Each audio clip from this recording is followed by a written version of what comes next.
तो हम लोग भौतिक विज्ञान कक्षा 12 का सिलेबस देख लेते हैं, क्या क्या सिलेबस कम हुआ है मेरा। ठीक है, तो यहाँ पे जो कोविड-19 महामारी के विषय में जो हमको बताया गया उसके लिए कुछ पार्ट हैं वो कम किए गए। 30% को जो सिलेबस था मेरा वो कम कर दिया गया है। ठीक है, तो इकाई 1 में क्या गया, स्थिर वैद्युति जो चैप्टर है उससे एक समान आवेशित पतले गोलीय खोल के भीतर तथा बाहर वाला जो था वो ख़त्म कर दिया। विद्युत क्षेत्र ज्ञात करना, ठीक है, गाउस के नियम से ये वाला जो सिलेबस था वो हटा दिया इतना। ठीक, इकाई 2 में विद्युत धारा वाला जो चैप्टर है उससे कार्बन प्रतिरोधों के बीच वर्ण कोण और प्रतिरोधकों का श्रेणी व पाठ्यक्रम संयोजन ये वाला भी हटा दिया है सिलेबस से। ठीक है, इकाई 3 में हमारे पास क्या था, इकाई में विद्युत धारा व चुंबकीय प्रभाव चुंबकत्व ये वाला चैप्टर था। तो इसमें क्या चुंबकीय द्विध्रुव क्षण के कारण विद्युत तथा लंबवत चुंबकीय क्षेत्र की तीव्रता, एक समान चुंबकीय क्षेत्र में चुंबकीय द्विध्रुव चुंबक क्षण, ये सब जितने भी हैं वो आप लोग पढ़ लीजिएगा। ये सब सिलेबस से हटा दिए गए, मतलब इनको आपको इस साल नहीं पढ़ना है। ठीक है, ऐसे इकाई 4 में वैद्युत चुंबकीय प्रेरण व प्रत्यावर्ती धाराएं, तो इसमें शक्ति गुणांक और वांटहीन धारा ये सिलेबस से इस बार कम, मतलब इस बार ये क्वेश्चन में नहीं आएंगे। ठीक है, इकाई 5 से क्या चीज़ कम किया गया है, इकाई 5 से कम किया गया है मेरे पास वैद्युत चुंबकीय तरंगे जो हैं उसमें विस्थापन की धारा जो है वो उसको हटा दिया गया है। ठीक है, खंड खा से क्या है, प्रकाशिकी वाला चैप्टर है उससे गोलीय दर्पण सूत्र, प्रकाश का परावर्तन, प्रकाश का प्रकीर्णन, आकाश नीला क्यों दिखाए, सूर्योदय व सूर्यास्त के समय, सूक्ष्मदर्शी व दूरबीनों के विभेदन क्षमता, ये सब सिलेबस से कम कर दिए गए हैं। ठीक है, और विद्युत द्विध्रुव बूस्टर का नियम, समतल ध्रुवित पोलराइडों का उपयोग ये भी हटा दिए गए हैं। ठीक है, तो इकाई 2 जो है उससे ये चीज़ चैप्टर गायब हटा दिया गया है। द्रव्य व विकिरणों की दैत्य प्रकृति, ठीक है, जर्मन प्रयोग द्वारा जो प्रायोगिक विवरण दिया गया था वो हटा दिया गया सिलेबस से। परमाणु का नाभिक, रेडियोएक्टिव अल्फा बीटा गामा किरणें, ये सब बंधन ऊर्जा, द्रव्यमान संख्या, ये भी चैप्टर से इस बार हटा दिए गए हैं। ठीक है, तो इकाई 4 में इलेक्ट्रॉनिक युक्तियाँ जो थी, जेनर डायोड वोल्टता, ये भी चैप्टर से हटाए गए। ठीक, अब जो पाठ्यक्रम से क्या है, देखो सीधा साफ का पाठ्यक्रम से हटाए गए प्रयोग जैसे सूची के जो हैं, तो अब हमको क्या करना है, देखो चल सूक्ष्मदर्शी और कांच के गुणांक जो मतलब प्रयोग मेरा प्रैक्टिकल जो होता है उसमें ये चीज़ हमको करना है। समतल दर्पण द्वारा उत्तल दर्पण के द्रव्यमान का अपवर्तनांक ज्ञात करना। ठीक है, अवतल दर्पण द्वारा यू के विभिन्न मानों के लिए जो UVF वाला होता है वो करना है। अमीटर या वोल्ट मीटर वाला ये भी रहेगा।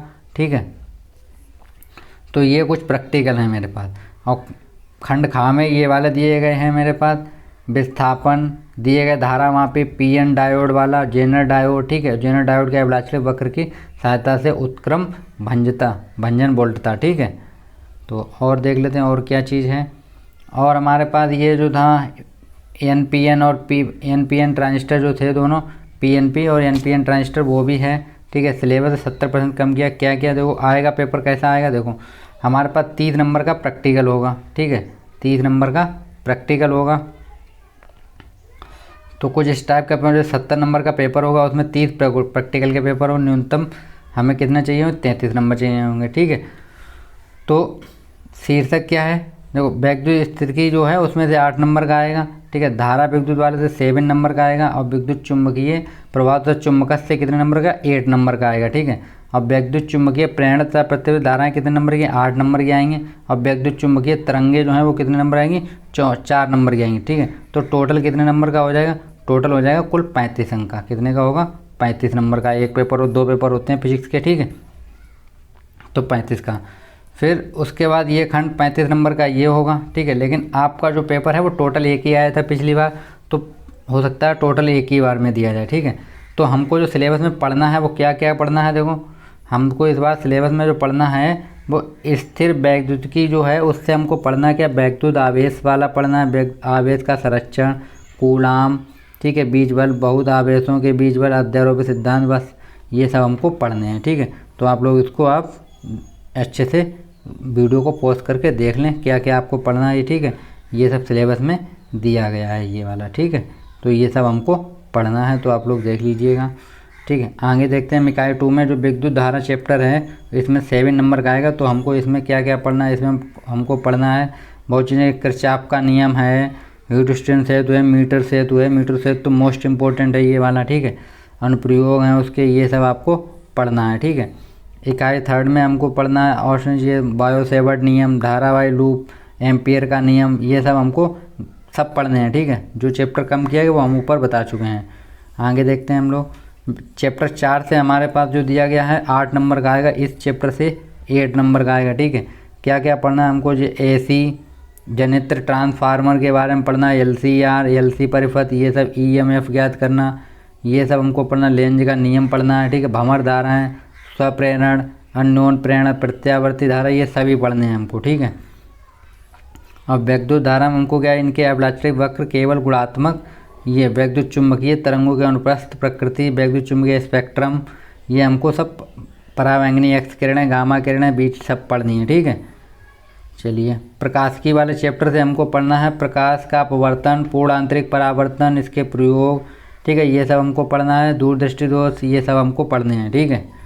चलिए और देख ले परमाणु वाले चैप्टर से हमको क्या पढ़ना है। परमाणु चैप्टर अल्फा कण का प्रकीर्णन पढ़ना, रदरफोर्ड का मॉडल पढ़ना, बोर मॉडल पढ़ना है हमको, नाभिक की संरचना पढ़नी है, समस्थानिक, संभारिक, द्रव्यमान परमाणु, द्रव्यमान क्षति, ये हमको सब पढ़ने हैं, ठीक है।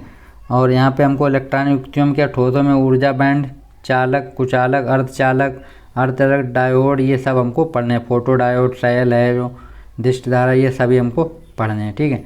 प्रैक्टिकल 30 नंबर का होगा, हम आप लोग बता चुके हैं, ठीक है। समय प्रैक्टिकल में 4 घंटे का होता है, ठीक है। और न्यूनतम पास होने के लिए कम से कम हमें इसमें कितने नंबर आना चाहिए, कम से कम 10 नंबर आने चाहिए प्रैक्टिकल में पास होने के लिए, ठीक है। कम से कम 10 नंबर। और जो थ्योरी वाला 70 नंबर का होता है उसमें से कितने आना चाहिए, कम से कम 23 नंबर तो आपको लाने ही लाने हैं, ठीक है, नहीं तो आप फेल हो जाएंगे फिर। तो ये हमारे पास सिलेबस था फिजिक्स का, ठीक है। तो आप लोग इसको देख लीजिएगा शुरू से और आप अध्ययन कर लीजिए इसका, ठीक है। Thank you friends.